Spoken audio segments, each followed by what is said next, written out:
December 25 అని చాలా మంది క్రిస్మస్ అంటారు. కానీ ఎంతమంది తెలుసు ఆ రోజు మన సనాతన ధర్మంలో అతిపెద్ద పూజ తులసి పూజ జరుగుతుంది. సో దీని గురించి అవగాహన తెచ్చుకోండి. స్నేహితులారా, ఎంతమంది సనాతన భక్తులకు తెలుసు డిసెంబర్ 25న తులసి పూజ చెయ్యాలి అని చెప్పి పెట్టింది అసరాం బాబు అని?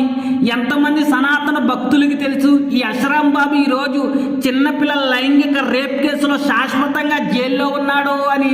ఎంతమంది సనాతన భక్తులకు తెలుసు విష్ణు భక్తురాలైనటువంటి తులసిని విష్ణు తులసి భర్త వేషంలో వెళ్ళి తులసిని రేప్ చేశాడు అని? ఎంతమంది సనాతన భక్తులకు తెలుసు విష్ణు తులసికి చేసినటువంటి అవమానాన్ని పాపాన్ని భరించలేక తులసి ఆత్మహత్య చేసుకుని చచ్చిపోయింది అని? ఎంతమంది సనాతన భక్తులకు తెలుసు విష్ణు తులసిని ఒక మొక్కగా భక్తులందరూ పూజించాలి అని తులసిని రేప్ చేసి చచ్చిపోయిన తర్వాత తులసికి విష్ణు వరాలు ఇచ్చాడు అని? ఎంతమంది సనాతన భక్తులకు తెలుసు ఈ సనాతన దేవుళ్ళందరూ కూడా భక్తురాలను కూడా విడిచిపెట్టకుండా రేపులు చేస్తున్నారు అని? ఎంతమంది సనాతన భక్తులకు తెలుసు ఇలాంటి దుర్మార్గులు దుష్టులు రేపిస్టు లక్షణాలు ఉన్నటువంటి వాళ్ళు ఎప్పటికీ దేవుళ్ళు కారు అని? కాబట్టి ప్రియ స్నేహితులారా, ఇలాంటి వాళ్ళు నమ్మితే సంకనాగిపోతారు. ఈ సనాతన భక్తులకి లాస్ట్ గా ఒక చిన్న విషయం చెప్తాను.